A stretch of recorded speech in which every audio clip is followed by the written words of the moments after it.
गांव पहुंचकर उन्होंने सरपंच को रात में हुए घटनाक्रम के बारे में बताया और कहा कि आज दोपहर में ही मचान में जाकर बैठना होगा ताकि बाघ को हमारे आने की भनक न लगे, नहीं तो वह अपने द्वारा मारे गए शिकार को खाने नहीं आएगा।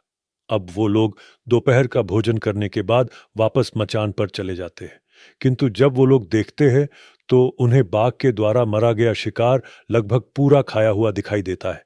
अब उनकी समझ में पूरी तरह से आ गया था कि इस बाघ को ऐसे ही मारा नहीं जा सकता है, उसके लिए पूरा फुल प्रूफ प्लान बनाना होगा, तभी इस बाघ का खात्मा किया जा सकता है।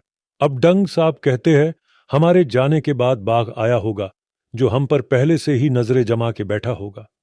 जैसे ही यहां कोई नहीं दिखा तभी उसने जल्दी से अपना शिकार खाया और जंगल में ओझल हो गया।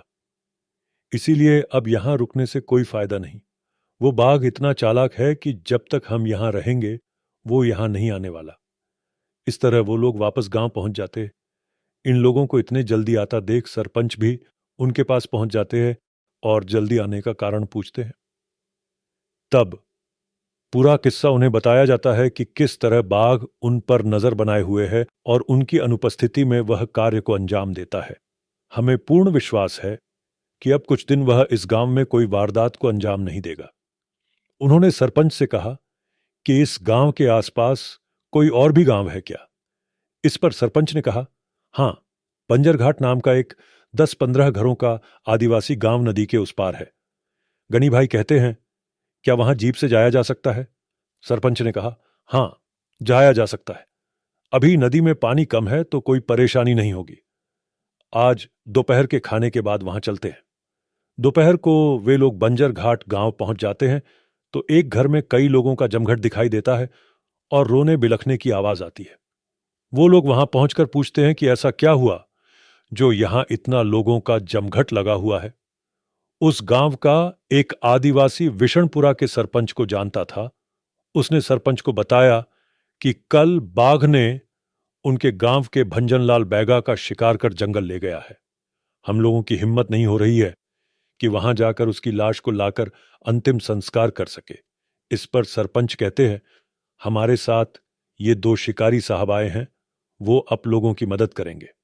इस पर डंग साहब ने हां में सिर हिलाया और बोला कि क्या तुम उस दिशा में हमें ले जा सकते हो जहां बाघ ने उस शिकार को ले गया है? अब डंग साहब, गनी भाई, सरपंच और बंजर घाट से 2 व्यक्ति जीप में सवार होकर उस दिशा की ओर बढ़ने लगे जिस तरफ बाघ ने उस गांव वाले को ले गया था। बंजर नदी के आगे बहुत विशाल घास का मैदान आ जाता है। एकाएक डंग साहब को लगता है कि शायद इस ग्रास लैंड में बाघ छुपा हो सकता है, किंतु घास इतनी लंबी थी कि उसमें टाइगर जैसा जीव में आसानी से दिखाई नहीं दे रहा था। कुछ देर बाद वो लोग जंगल के अंदर थे। कान्हा वन परिक्षेत्र के सघन वन को देखकर डंग साहब चकित हो गए और बरबस ही बोलने लगे, वाहे गुरुजी, क्या बेहावान जंगल है। देख के ही समझ आ रहा है कि यह टाइगर की टेरिटोरी ही हो सकती है। जंगल में अंदर जाने पर एक जगह ऐसी आ जाती है जहां से जीप आगे नहीं जा सकती थी, तो उन्होंने पैदल ही आगे जाने का फैसला किया। बीच बीच में डंग साहब पीछे भी देखते हुए चलते थे, क्योंकि उन्हें पता था कि बाघ एकमात्र ऐसा शिकारी है जो बेपरवाह लोगों को पहले अपना शिकार बनाता है। अब वो लोग जंगल में बहुत अंदर आ गए थे। एक घास का झुरमुट हिलता दिखाई दिया। गनी भाई ने सबको सावधान करते हुए कहा, अब हम बाघ के बहुत नजदीक आ गए हैं, क्योंकि ये घास का झुरमुट अभी भी हिल रहा है, मानो कोई उसमें से अभी ही निकला हो। मुझे लगता है बाघ यहां बैठ के आराम कर रहा होगा, किंतु जैसे ही हम लोगों की आवाज आई वह और दूर जंगल में चला गया है। तभी डंग साहब ने कहा, बस यही कहीं उस भजनलाल का शरीर हो सकता है जिसे कल बाघ ने अपना शिकार बनाया था। कुछ ही देर में बांस की पत्तियों के झुरमुट से भजनलाल की लाश बरामद कर ली जाती है। अब उस लाश को देख के स्वतः ही अंदाजा लगाया जा सकता था कि किस तरह बाघ ने उस लाश को छिन्न भिन्न कर दिया था। हाथ पैर और धड़ सब अलग हो गए थे और लगभग धड़ को तो पूरा ही बाघ ने खा लिया था। इस भयानक मंजर को देखकर सब सिहर उठे। अब जल्दी से एक थैले में उस व्यक्ति के रिमेन्स रखे गए और गांव लाकर अंतिम संस्कार कर दिया गया। डंग साहब ने कहा, सरपंच जी, आज बाघ ने अपने शिकार को लगभग पूरा ही खा लिया है। अब या तो वह अपनी टेरिटोरी में गश्त लगाएगा या 3-4 दिन आराम करेगा। तो ऐसे में बंजर घाट में रुकने से भी कुछ नहीं होगा। पिछले बार उसने विशनपुरा में शिकार किया था और अब बंजर घाट में किया है। अतः मुझे पूरा विश्वास है कि उसका अगला शिकार विशनपुरा ही होना चाहिए। डंग साहब की बात सुन सरपंच ने कहा, तो अब वापस निकलने की तैयारी की जाए। वैसे भी शाम होने वाली है, समय से हम विशनपुरा पहुंच जाते हैं। जाते समय गनी भाई ने बंजर घाट में है आदिवासी भंजन लाल के परिवार से कहा, यदि बाघ की कोई मूवमेंट दिखाई देती है तो विशनपुरा पहुंचकर हम लोगों को सूचित करें, किंतु सूचना देने के लिए कम से कम 4 या 5 आदमियों का हथियारों के साथ निकलना ठीक रहेगा। इस हिदायत के बाद वे लोग वापस विशनपुरा के लिए निकल जाते हैं। विशनपुरा पहुंचकर सबसे पहले सरपंच के घर पर चाय नाश्ता करने के लिए वे लोग रुक जाते हैं और आगे की प्लानिंग सरपंच जी के घर से ही की जाती है। डंग साहब कहते हैं, बाघ है तो जंगली जानवर, किंतु इस समय आदमखोर होने के कारण उसकी सोचने और समझने की प्रवृत्ति किसी मनुष्य की भांति हो गई है। कोई सामान्य बाघ एक बार इसी फिराक में रहता है कि 2 या 3 दिन के भीतर कोई शिकार मिल ही जाए। इस हिसाब से उस आदमखोर का अगला हमला जल्द ही होगा और इस बार वह विशनपुरा गांव को चुनेगा। शाम को सभी लोगों ने सरपंच के यहां भोजन किया। डंग साहब ने सरपंच के घर में बनी सब्जी भट्टा और राइस का जिक्र करते हुए कहते रहते थे कि ऐसी टेस्टी सब्जी बैंगन की उन्होंने ग्वालियर तरफ कभी खाई ही नहीं। असल में दोस्तों, वनग्राम में रहने वाले लोग यूरिया और केमिकल रहित पारंपरिक तरीके का प्रयोग करते हैं, जिससे वहां की सब्जियां शहर के मुकाबले ज्यादा पौष्टिक और स्वादिष्ट रहती हैं। अब अच्छी तरह भोजन करने के बाद वे लोग वापस सामुदायिक भवन पहुंच जाते हैं और आराम करने लगते हैं। दिन भर चलने और आदमखोर को खोजने की प्रक्रिया में सभी को बहुत थका दिया था, तो बिस्तर पर गिरते ही उन्हें नींद आ गई। सुबह सूरज की पहली किरण के साथ सभी उठ जाते हैं और इस बार सरपंच सुबह ही नाश्ता लेकर वहां मौजूद रहता है। बंजर घाट में हमला करने के बाद आज दूसरा दिन था जहां विशनपुरा में बाघ के हमले की प्रबल संभावना थी। उसी की तैयारी डंग साहब और गनी भाई कर रहे थे। दोस्तों, जब दोपहर का समय हुआ तब सामुदायिक भवन में एक आदिवासी व्यक्ति भागकर आता है और चिल्लाकर सरपंच को बताता है कि डोमन सिंह आज सुबह से ही बकरियों को चराने जंगल गया है और अब दोपहर का समय हो गया है। उसका कोई पता नहीं चल रहा है। कृपया उनको खोजने में मदद करे। इस पर गनी भाई बरबस ही चिल्लाते हुए कहते हैं, इतनी भी क्या जल्दी थी उन्हें जंगल में जाने की। यदि कोई हादसा हो जाता है तो इसके जिम्मेदार केवल वही होंगे। डंग साहब भी इस बात पर अपनी नाराजगी व्यक्त करते हुए सरपंच से कहते हैं कि चाहे कुछ भी हो जाए, गांव के किसी भी व्यक्ति को जंगल नहीं जाना चाहिए। इस पर उस आदिवासी की सूचना लेकर आने वाला व्यक्ति कहता है, साहब, 1 हफ्ता होने को है। जनावर भूख से व्याकुल हो रहे थे तो डोमन सिंह से नहीं रहा गया। वो अपनी बकरियों को लेकर जंगल जाने पर मजबूर हो गए। इस पर डंग साहब ने कहा, अब बिना वक्त गवाए हमें जंगल की ओर निकलना चाहिए। कुछ ही देरी में सरपंच को लेकर वो लोग जंगल निकल जाते हैं। दोपहर बेहद सुंदर और सुहानी थी। ठंडी ताजा हवा के झोंके चारों तरफ बह रहे थे। लेकिन ये समय प्रकृति के मनोहारी सुंदरता को देखने का नहीं, बल्कि उस आदिवासी डोमन सिंह को बचाने का था जो आज सुबह अपनी बकरियों को चराने जंगल में चला गया था। यह सोचकर सभी घने जंगल के अंदर प्रविष्ट हो जाते हैं। कुछ देर में ग्रासलैंड स्टार्ट हो जाता है। लंबी टाइगर ग्रास चारों तरफ फैली थी। यदि कोई जानवर जो टाइगर जितना होगा वो भी आसानी से यहां छुप सकता था। अब कुछ दूरी पर बहुत सारा खून जमीन पर दिखाई देता है। सर्च पर गई टीम को कुछ अनिष्ट होने का अंदाजा लगने लगता है। जब आसपास देखा जाता है तो एक बकरी की छिन्न भिन्न हालत में लाश दिखाई देती है और कुछ ही दूरी पर बकरी की एक और लाश दिखाई देती है, किंतु इसे खाया नहीं गया था। सर्च टीम बेहद चौकन्नी होकर डोमन सिंह को खोजने का काम करने लगती है। जब कुछ दूर टीम चल लेती है तब एक वृक्ष से बचाओ सरपंच की आवाज आने लगती है। जब टीम देखती है तो डोमन सिंह उस वृक्ष से आवाज लगाते हुए दिख जाता है। अब टीम द्वारा डोमन सिंह को रेस्क्यू कर जीप में बैठाया जाता है। डंग साहब उससे केवल एक ही प्रश्न पूछते हैं, देखो डोमन जी, मुझे मालूम है चारे की कमी के कारण आप जंगल गए, वरना आदमखोर की दहशत अच्छे अच्छों को घरों में रहने मजबूर कर देती है। किंतु मेरा प्रश्न यह है कि आप आदमखोर से कैसे बच पाए? इस पर डोमन सिंह ने कहा, जब मैं बकरियों को चारा खिलाने के बाद जैसे ही नदी की तरफ गया, बकरियां अजीब सा बर्ताव करने लगी थी और मुझे हल्की सी गुर्राहट सुनाई दी। तब मुझे अपनी गलती का एहसास हुआ। तब मैंने सोचा, बाघ वृक्ष पर चढ़ नहीं सकते, तो मैं जल्दी से इस ऊंचे वृक्ष पर चढ़ गया।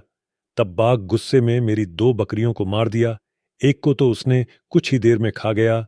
दूसरी बकरी की तरफ वो बढ़ने ही वाला था कि आप लोगों की आवाज आई, तो वह उस घास के झुरमुट में जा छुपा है और शायद अभी भी आप लोगों पर बराबर नजर बनाए हुए होगा।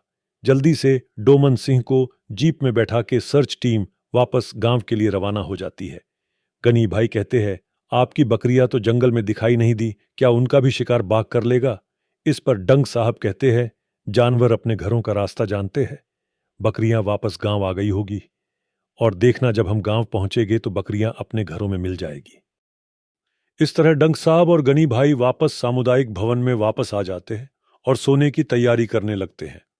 सोते समय डंग साहब कहते हैं, अब हमें कल किसी भी हालत में वापस जंगल में जाकर उस बाघ को पुनः खोजना होगा, नहीं तो वह बाघ अपनी मेट को अपने शिकार के तौर तरीके सिखा देगा। तो यह पैटर्न बाघिन अपने बच्चों में भी दे सकती है, जिससे स्थिति भयावह हो सकती है। गई भाई ने भी उस बात का समर्थन करते हुए कल सुबह ही जंगल निकलने की बात कही। तय समय पर दोनों वाहन से जंगल निकल जाते हैं। बंजर नदी के आगे ग्रासलैंड प्रारंभ हो जाता है। डंग साहब ने तुरंत जीप बंद करने को कहा, जिस पर गनी भाई ने तुरंत ही जीप का इंजन बंद कर दिया। डंग साहब ने कहा, मुझे बाघ के होने का आभास हुआ है, शायद बाघ यहीं कहीं छुपा हो सकता है। वे दोनों शांत होकर जीप में बैठे रहे, तभी टाइगर ग्रास से एक भरी भरकम बाघ निकलकर सामने आ जाता है। अब बाघ जीप को देखकर जोर से घुर्रा रहा था। गर्जना ऐसी कि अच्छे खासे इंसान की भी चीख निकल जाए, किंतु दोनों शिकारी अनुभवी थे। वो जानते थे कि जब तक वो लोग जीप के अंदर है, बाघ उनका कुछ नहीं कर सकता है। जब डंग साहब उस आदमखोर को देख रहे थे, तो उन्होंने देखा बाघ अपनी जवानी के ढलते दिनों में था। अब उनकी समझ में आने लगा था। वो अपनी समझ से इस नतीजे पर पहुंचे कि 2 बाघों की टेरिटोरियल फाइट के बाद बाघ ने इस 1 ग्राम को चुना है। बाघ गर्जना करके वहां से एकदम ओझल हो जाता है। शायद बाघ ने डंग साहब और गनी भाई को चेतावनी दी हो, मानो ये कह रहा हो, ये मेरी सल्तनत है और यहां मेरी परमिशन के बगैर कोई नहीं आ सकता। बेहतरी इसी में है कि चुपचाप यहां से निकल जाओ। स्थिति को समझते हुए डंग साहब वापस गांव की ओर रवाना हो जाते हैं। अब गनी भाई भी उत्सुक होकर वापस जाने का कारण पूछते हैं। इस पर डंग साहब ने कहा, बाघ ने चेतावनी दी जरूर है, किंतु वह यह भी जानता है कि इस वाहन को ऑपरेट करने वाले इंसान ही है, इसीलिए वो कोई खतरा मोल नहीं लेना चाहता है। तभी वह जंगल में कहीं चला गया है और अब सामने नहीं आने वाला। दोनों वापस सामुदायिक भवन लौट के आ जाते हैं और सरपंच को आज के घटनाक्रम के बारे में बताते हैं। सरपंच आश्चर्य व्यक्त करते हुए कहता है, इस आतंक का खात्मा कैसे होगा? इस पर डंग साहब कहते हैं, अब हमें योजना में बदलाव करना होगा और बाघ की अगली कार्यवाही का इंतजार करना होगा। जल्दी ही वो समय आने वाला था। अगले दिन दोपहर में एक संदेशवाहक जो टिकरी 1 ग्राम से विषणपुरा आया था, उसने सरपंच को बताया कि बाघ ने गांव की एक आदिवासी महिला का शिकार कर लिया है और घसीट के बंजर नदी के पास ले गया है। सभी गांव वालों ने निवेदन है कि आपके गांव में रुके हुए शिकारी साहब यदि मदद कर दें तो उस आदिवासी महिला की लाश जंगल से बरामद की जा सकती है। इस पर डंग साहब ने संदेशवाहक से कहा, बिल्कुल मदद की जाएगी, और सरपंच के पास जाकर कहते हैं, हमें ये अच्छा मौका मिला है, क्यों ना हम उस महिला की लाश को चारे के रूप में इस्तेमाल करें। ये जो भी कार्य होगा वह केवल मानवता की भलाई के लिए होगा। हालांकि मेरी संवेदनाएं उस परिवार के साथ है, ईश्वर उन्हें दुख हरने की शक्ति प्रदान करे। इस पर सरपंच ने डंग साहब को विश्वास दिलाया कि आदमखोर के खात्मे के लिए उस आदिवासी महिला के शव को चारे के रूप में इस्तेमाल कर सकते हैं। अब एक सर्च पार्टी बनाई गई, जिसका काम जल्दी से महिला के शव को खोजकर उसके आसपास ही एक मचान तैयार करना था, जिस पर डंग साहब और गनी भाई बैठकर आदमखोर पर निशाना लगा सकते हैं। सर्च पार्टी दोपहर से ही अपना काम करने लग जाती है। 2-3 घंटे सर्च करने के बाद आखिरकार बंजर नदी के पास से महिला का आधा खाया हुआ शरीर प्राप्त हो जाता है। सर्च पार्टी जल्दी से यह खबर गांव में जाकर सरपंच को देती है कि बंजर नदी के मुहाने के पास एक घासनुमा झुरमुट में महिला की आधी खाई हुई लाश है। इस खबर को सरपंच ने जल्दी से सामुदायिक भवन में रुके हुए डंग साहब और गनी भाई को जाकर दी। अब जल्दी से डंग साहब, गनी भाई और सरपंच जीप में मचान का सामान लेकर बंजर नदी की तरफ निकल जाते हैं। किंतु कुछ किलोमीटर चलने पर वे लोग एक स्थान पर आकर रुक जाते हैं। वहां से जीप घने जंगल में छुपाकर वे लोग पैदल ही बंजर नदी के लिए निकल जाते हैं। इस तरह छुपते हुए जाना उनके प्लान का हिस्सा था, ताकि कोई जंगली जानवर जीप को देखकर चेतावनी वाली कॉल न दे पाए, जिससे बाघ अलर्ट न होने पाए। कुछ देर बाद वे लोग नदी किनारे उस स्थान तक पहुंच जाते हैं जहां बाघ ने उस महिला की लाश को रखा था। उस लाश के ठीक सामने मचान लगाने की प्रोसेस स्टार्ट की गई। कुछ ही देरी में एक मजबूत मचान बनकर तैयार हो गया था। किंतु समस्या यह थी कि मचान बनाने के लिए समय कम था, इसीलिए जल्दबाजी में मचान की तैयार किया गया था। यदि बाघ इस प्रोसेस को होते हुए दूर कहीं से देख रहा होगा तो शायद ही वह अपने इस किल पर आए। पर फिर भी उनके पास कोई दूसरा विकल्प नहीं था। उन्हें आज मचान पर बैठना ही था। अब शाम से रात हो जाती है और बाघ की गर्जना दूर से सुनाई देती है, और कुछ ही देर में सांभर डियर की भी कॉल उन्हें सुनाई देने लगती है, जिससे यह कंफर्म हो जाता है कि बाघ अब अपने किल पर वापस आने को चल दिया है। यदि ये कॉल कंटिन्यू आते रहती है तो बाघ की लोकेशन के बारे में उनको पता चलते रहता है। अब लगभग 1 घंटे के बाद किसी भी प्रकार की अलार्म कॉल आना बंद हो जाती है। इससे परेशान होकर गनी भाई कहते हैं, अब हमें बाघ की लोकेशन कैसे पता चलेगी, क्योंकि कोई भी कॉल नहीं आ रही है। इस पर डंग साहब कहते हैं, अब हमें किसी भी कॉल को सुनने की जरूरत नहीं है, क्योंकि बाघ अपने किल पर आ गया है।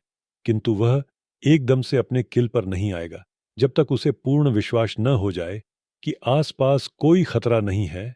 तब तक वह इंतजार करेगा। जब 1-2 घंटे और हो गए, एकाएक गनी भाई को लाश की तरफ से आवाज आती है।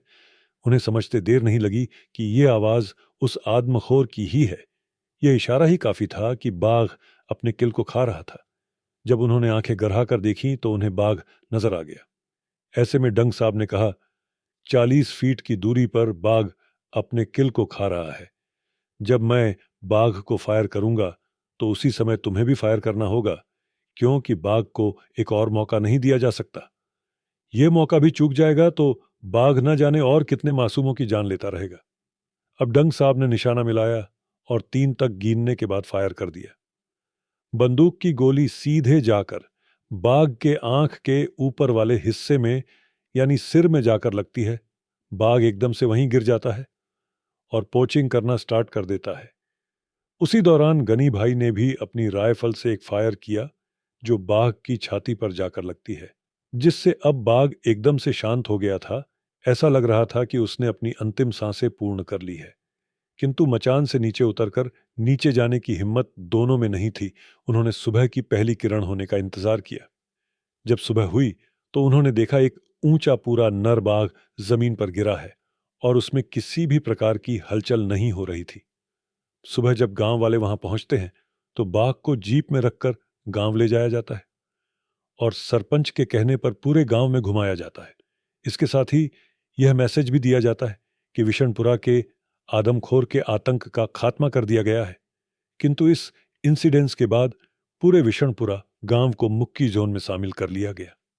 जब यह खबर डंग साहब और गनी भाई ने सुनी तो उन्होंने संवेदना व्यक्त करते हुए कहा, काश यह कदम सरकार 1-2 साल पहले ले लेती तो आज इस शानदार जानवर को बेमौत नहीं मारा जाता। दोस्तों, विस्थापित गांव विशनपुरा, जिसे कान्हा के मुक्की जोन में आज भी देखा जा सकता है, वहां के खंडर आज भी उस गांव की स्मृति ताजा कर देते हैं।